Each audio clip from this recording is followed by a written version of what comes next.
ہمارے خداوند یسوع کی انجیل مقدس لوکا کے مطابق اس کا 11واں باب 47 سے 54 آیات تک۔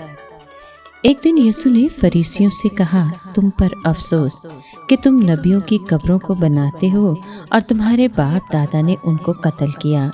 سچ مچ تم گواہی دیتے ہو اور اپنے باپ دادا کے کاموں کی تائید کرتے ہو، کیونکہ انہوں نے تو ان کو قتل کیا اور تم قبریں بناتے ہو۔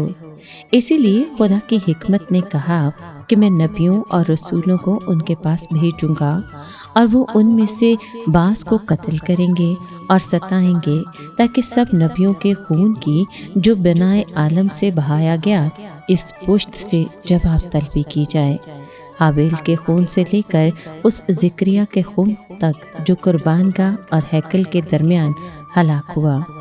ہاں، میں تم سے کہتا ہوں کہ اسی پشت سے جواب طلبی کی جائے گی۔ اے علماء شرع، تم پر افسوس کہ تم نے معرفت کی کنجی چھین لی۔ تم آپ داخل نہ ہوئے اور داخل ہونے والوں کو بھی روکا۔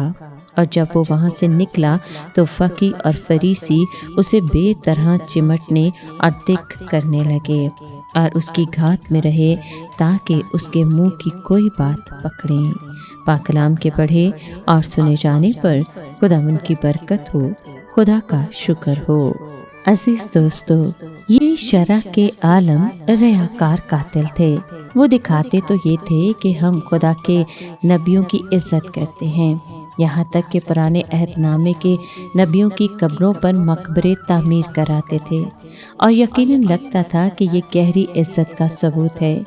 لیکن خداوند یسوع ان کے دلوں کو جانتا تھا۔ ان کے یہودی آباء و اجداد نے نبیوں کو قتل کیا۔ یہ عالم شرع بظاہر ان سے لا تعلقی کا اظہار کرتے تھے، لیکن حقیقت میں انہی کے نقش قدم پر چلتے تھے۔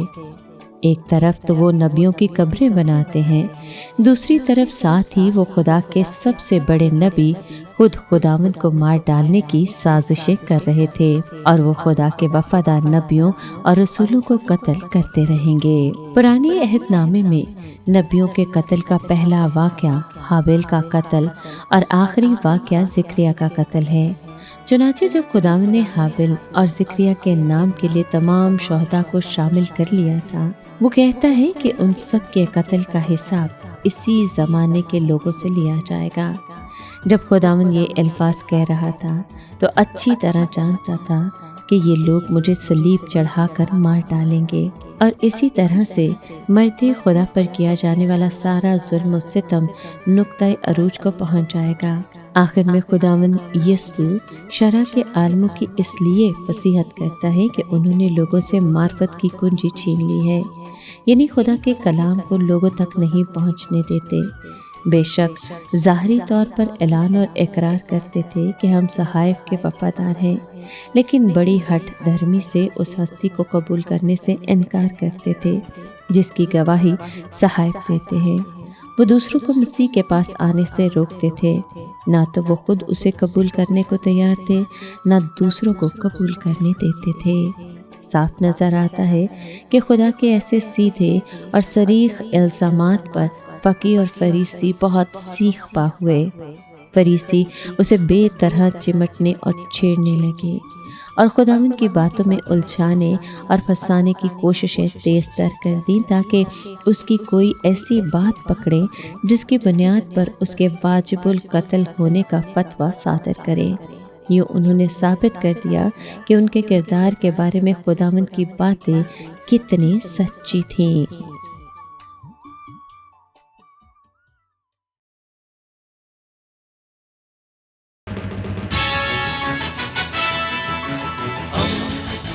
دوستی کا پیمبر، ریڈیو ویریتاس ایشیا۔